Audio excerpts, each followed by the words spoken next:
জগদ্ধাত্রী পুজো বাঙালি হিন্দু সমাজের একটি বিশিষ্ট উৎসব হলেও দুর্গাপুজো বা কালী পুজোর তুলনায় এই পুজোর প্রচলন অপেক্ষাকৃত আধুনিক। জগদ্ধাত্রী দুর্গাयै নমঃ। অষ্টাদশ শতকে নদিয়ারাজ কৃষ্ণচন্দ্র জগদ্ধাত্রী পুজো শুরু করার পর এর জনপ্রিয়তা অনেক বৃদ্ধি পায়।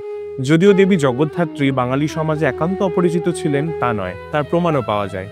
পঞ্চদশ শতকে সুলোপানি তার কালবিবেক গ্রন্থে কার্তিক মাসে জগদ্ধাত্রী পুজোর কথা উল্লেখ করেন।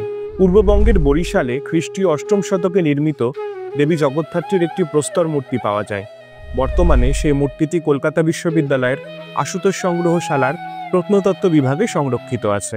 রাজা কৃষ্ণচন্দ্রের রাজত্বকালের অনেক আগে নির্মিত নদিয়ার শান্তিপুরের জলেশ্বরের শিব মন্দির এবং কোতোয়ালি থানার রাঘবেশ্বরের মন্দিরের ভাস্কর্যে জগদ্ধাত্রীর মূর্তি দেখা যায়। যদিও বাংলার জনসমাজে রাজা কৃষ্ণচন্দ্রের আগে দেবী জগদ্ধাত্রীর পূজা বিশেষ পরিচিতি পায়নি। কিছু ব্রাহ্মণ পরিবারে দুর্গাপূজার পাশাপাশি দেবী জগদ্ধাত্রীর পূজা অনুষ্ঠিত হতো।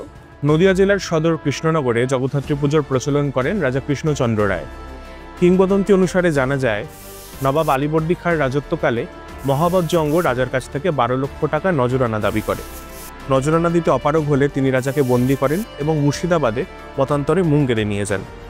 মুক্তির পর নদীপথে কৃষ্ণনগরে প্রত্যাবর্তনের সময় ঘাটে বিজয়া দশমীর বিসর্জনের বাজনা শুনে তিনি বুঝতে পারেন সেই বছর দুর্গাপুজোর সময় অতিক্রান্ত হয়েছে।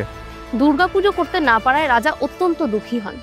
সেই রাতেই দেবী দুর্গা রাজাকে জগদ্ধাত্রী রূপে আগামী শুক্লা নবমীর তিথিতে জগদ্ধাত্রী দুর্গা পুজো করার স্বপ্নাদেশ দেন। কৃষ্ণনগর রাজবাড়ি পুজোর সূচনা 1766 সাল থেকে। অনেকেই আবার রাজা কৃষ্ণচন্দ্রের প্রপৌত্র গিরিশচন্দ্রকে এই পুজোর প্রবর্তক বলে মনে করেন। আজও জগদ্ধাত্রী পুজোর সময় কৃষ্ণনগর রাজবাড়ির দরজা সব সময় খোলা থাকে। পুরনো প্রথা মেনে আজও পুজো হয় শুধুমাত্র নবমী তিথিতে। কিন্তু বর্তমানে পশ্চিমবঙ্গে জগদ্ধাত্রী পুজোর সবচেয়ে বড় কেন্দ্র হল হুগলি জেলার চন্দননগর। চন্দননগরে 5 দিন ব্যাপী শারদীয় দুর্গোৎসবের সমান্তরাল জগদ্ধাত্রী পুজোর প্রবর্তক ইন্দ্রনারায়ণ চৌধুরী। জানা যায়, ইন্দ্রনারায়ণ ছিলেন রাজা কৃষ্ণচন্দ্রের ঘনিষ্ঠ এবং চন্দননগরের ফরাসি সরকারের দেওয়ান। প্রায় 250 বছর আগে কৃষ্ণনগর রাজবাড়ির জগদ্ধাত্রী পুজো দেখে মুগ্ধ হয়ে ইন্দ্রনারায়ণ চন্দননগরের চাউলপট্টির নিচুপাটিতে জগদ্ধাত্রী পুজোর প্রচলন করেন। এই পুজো চন্দননগরের আদি পুজো নামে পরিচিত। লক্ষ্মীগঞ্জ প্রতিষ্ঠার কিছুকাল পরেই নিচুপট্টির এই আদি পুজোর সূচনা হয়। এখনো পর্যন্ত পুরুষানুক্রমে দেওয়ান চৌধুরীদের উত্তরপুরুষদের নামেই এই পুজোর সংকল্প হয়।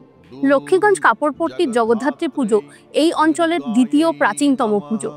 1768 সালে চাউলপট্টির চাল ব্যবসায়ীদের সঙ্গে মতান্তর হওয়ায় কাপড় ব্যবসায়ী শ্রীধর বন্দ্যোপাধ্যায় ওরফে শশধর চাঁদা তুলে এই বারোয়ারি পুজোর প্রবর্তন করেন।